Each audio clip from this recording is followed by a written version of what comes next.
Hey guys, it's Isabel, and I hope you're already having a great day. Today I want to talk to you about something that I've been getting a lot of questions about from our readers, and that is information overload.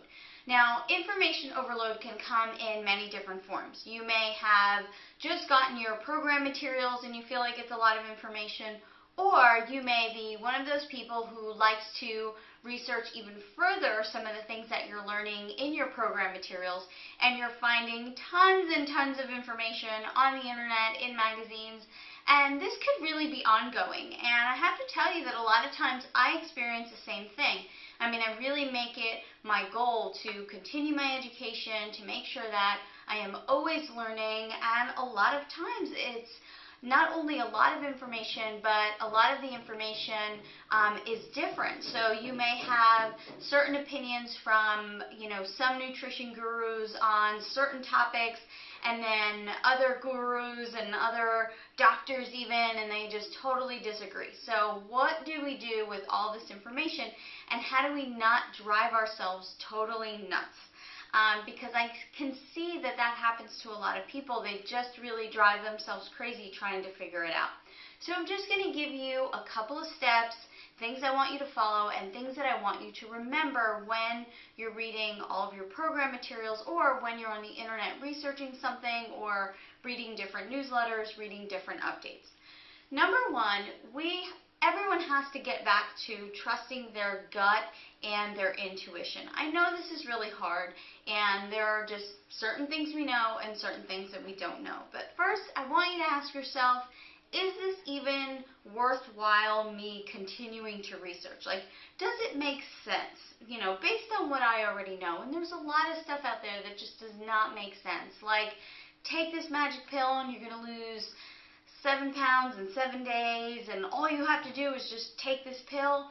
I don't know. Like, I don't know about you, but I think about that, and I'm like, based on what I know, based on what I know is healthy, that just doesn't sound realistic to me. I might read it a little further just to see where they're going with this.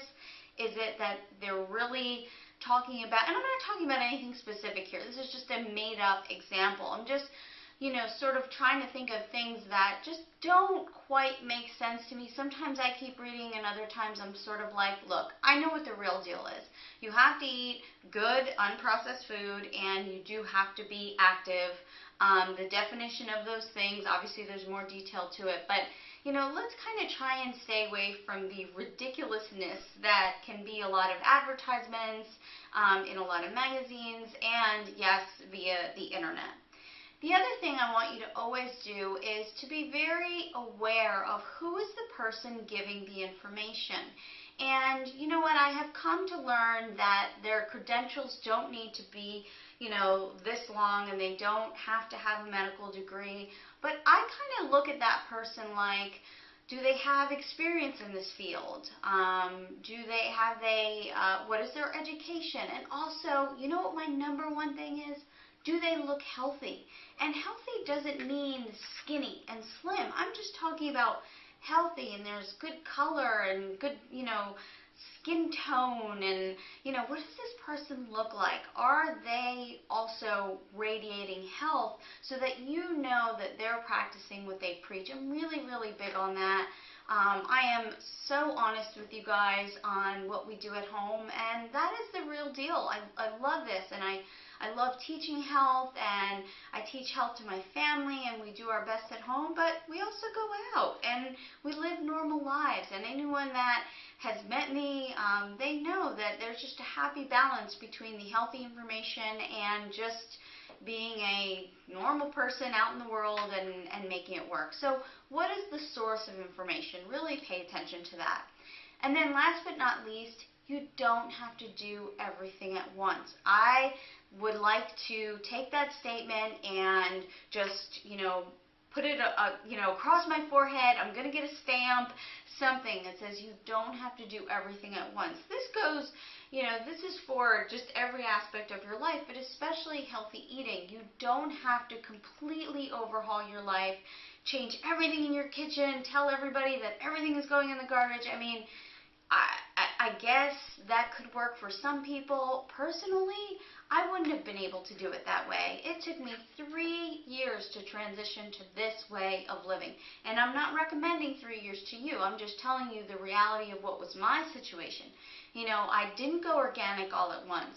I didn't throw everything out of my kitchen all at one time or out of my pantry all at one time. So I want you to be realistic, because if you're realistic for your life, you are more inclined to stay with a healthy program and make it your lifestyle. There may be a lot of other nutritionists that would disagree with that statement, but I believe that stress is actually worse for you than some of the things that you may need to continue to do in your transition to a healthy way of life. I really think that stress is what keeps people up at night, which increases their cortisol levels and causes them to not only gain weight but not be able to lose weight. And I am all about minimal stress. Minimal stress. So if you need to take it one step at a time, one idea at a time, one concept at a time, do it that way, and that will be so much easier on you. It is okay to do it at your rate. Don't worry about what everybody else is doing. They overhaul their life. You know what? Let them do what they need to do. You do what you need to do. Okay, so I hope those tips are very helpful, because I just want to see you feel good, you know, look in the mirror and look good, and also be proud of yourself for what you're doing, because adopting a healthy lifestyle is an awesome thing and not everyone does it. So I think it's incredible that, you know, many of you that are my readers and watching these videos have even just taken the time to put an effort into your health. I think that's absolutely phenomenal. All right, so hope that helped, and have a wonderful day.